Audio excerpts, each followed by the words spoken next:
If you could smell this mushroom risotto right now, you'd already be making it.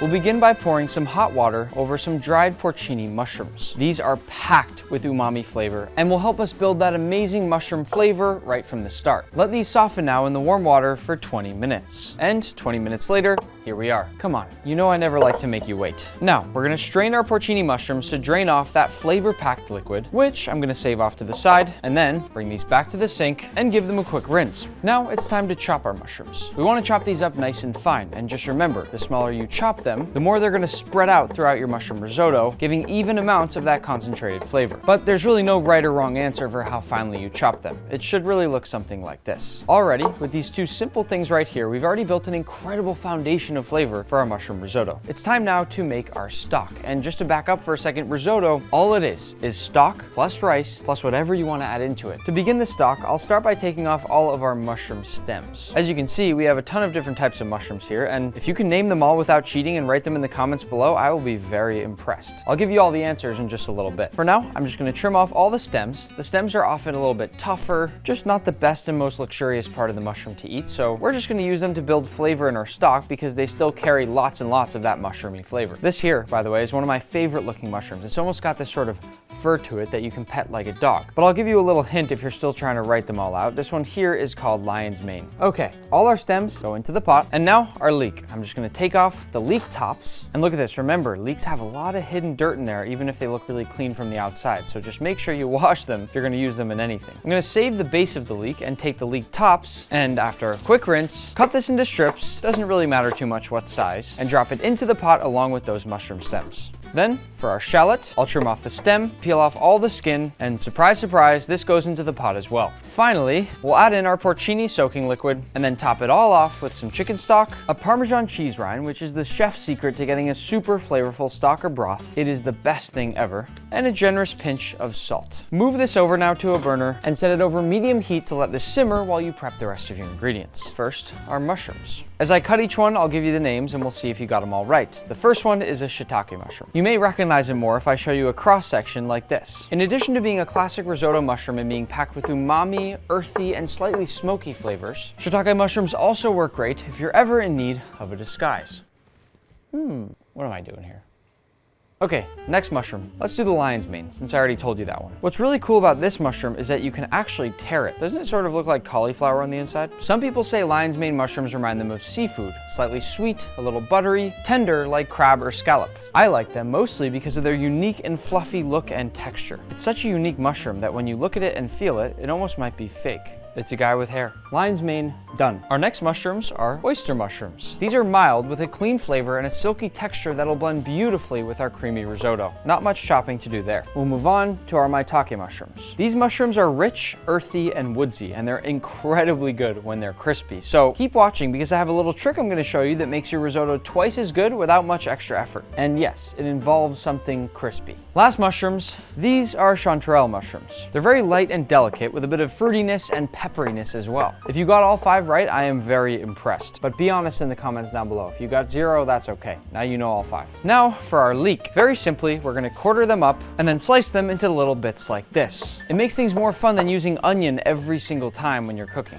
Last thing to chop is our shallot. This is basically a fancy, sweet mini onion that works perfectly with a risotto. And we want to chop it up here nice and fine. You want them fine enough here that they'll basically end up melting into the risotto. Our prep is done, so let's cook. First, I'm going to move my stock carefully off to the side here. We'll let it keep cooking. And now into our risotto pot with a little bit of olive oil. I'm going to grab my mushrooms, but remember how I told you I'd teach you a little trick that had to do with something being crispy? I'm gonna take about a cup of those mushrooms, try to make sure you get a few of each one, and reserve those off to the side before I then go back here and working in batches, I'll add in my mushrooms along with a little bit of salt and then toss on a lid to let them sweat. We're doing this in batches because we don't wanna overcrowd the pan. We wanna give our mushrooms space to cook. As you can see from all the water collecting on our lid, this first step here allows them to release some of that moisture. See that? And then once the lid's off, we'll just stir them around. If you put them right into the risotto without cooking them like this first, they become really mushy mushy and sometimes a little bit gooey, and we don't want that. Once this batch is done, I'll toss it off to the side and then repeat this same process with our 2 other batches. This step is so important. Look at all the water that comes off this lid.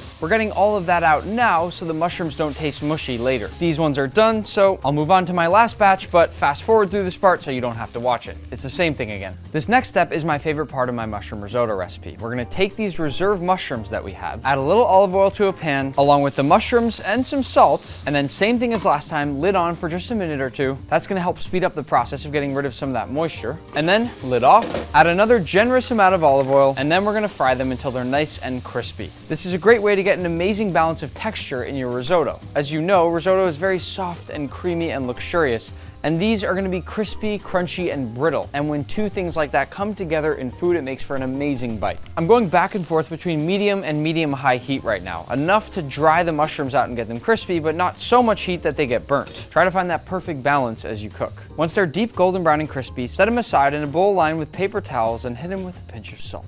You should be able to hear that crunch. Listen.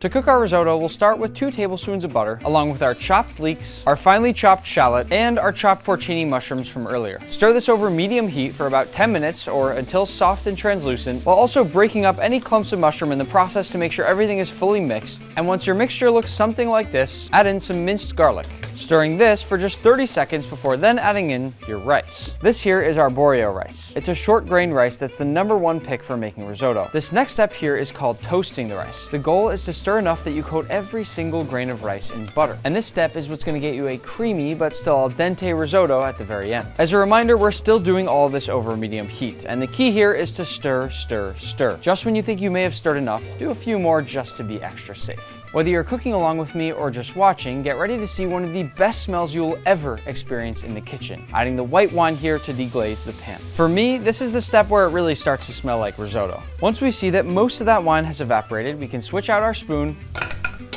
and bring in this one here. This is a risotto spoon. The reason it has a giant hole in it is to break up the rice without crushing it as you stir. And once you start this next part of the process, you can't stop, so be ready to stand here for a while. 1 ladle at a time, we're gonna start moving our hot broth over into our rice, still working over medium heat. And as soon as that liquid has been fully absorbed by all the rice, you can tell if it's been fully absorbed by dragging your spoon through the rice and seeing if any liquid fills the path you've cleared. Simply go ahead and add in another ladle of broth. It's very important to constantly scrape down the sides of your pan as you stir to make sure you give every grain of rice equal love. And this is why I always say risotto is easy. I'll use an example to explain. You know how when you're cooking pasta, you can easily take a piece of the pasta and taste it and know when it's done? All it takes is 1 quick bite and you know when the pasta's been cooked, right? Risotto is no different. It's one of those recipes where you really don't need a recipe to make it. The only real difference here between cooking this risotto and pasta is that instead of cooking this rice in the boiling water, we just add the boiling water to the rice until it's done. And I bet if I asked any of you watching to taste some rice and tell me if it's cooked properly, most of you could probably do it without a problem. I just think that's an important thing to say, because if you've ever been scared to make risotto, but then you think about it like that,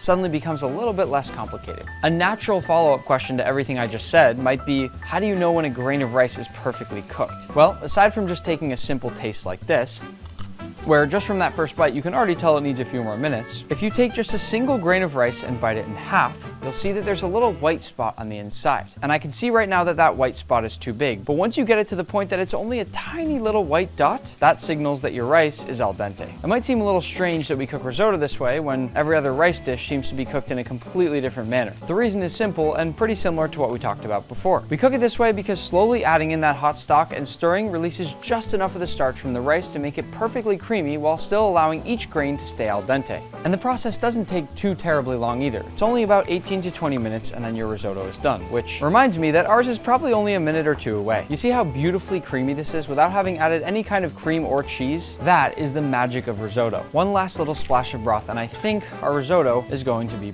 perfect. I probably tasted this about 15 or 20 times as I was cooking. Just small little bites like this is all you need. I want you to get one more quick look at how creamy and silky this is. We have not added anything but those few bits of butter at the start. All that creaminess comes from the combination of that starch in the rice as well as that stock we made to get this silky risotto goodness. But with that said, we do turn off the heat now and add in a few tablespoons of butter, which we'll mix and let melt into the risotto, as well as some freshly grated Parmesan cheese, some fresh cracked black pepper, and a little pinch of salt if you think you need it. If you think it's starting to get dry at all, add in a little bit more broth. That'll get it nice and creamy again, and mix that all up. As a final step, we're gonna add in all of our mushrooms, aside from the crispy ones, as well as one extra little splash of broth, and then fold all of this together. And now get it on the plate quick. I'll add my risotto down onto the plate. We wanna be quick because risotto can seize up very quickly. Then spread across all of those beautiful crispy mushrooms. We don't have any more time right now to joke about a mushroom mustache. Then I'll sprinkle down a few fresh chopped chives, freshly grated Parmesan cheese, a light dusting of fresh cracked pepper, and to finish, my favorite, a touch of lemon zest, just to brighten things up. And like I said earlier, if you could smell this right now,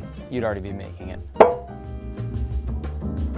Oh, by the way, I'm not eating that one. I'm eating this one.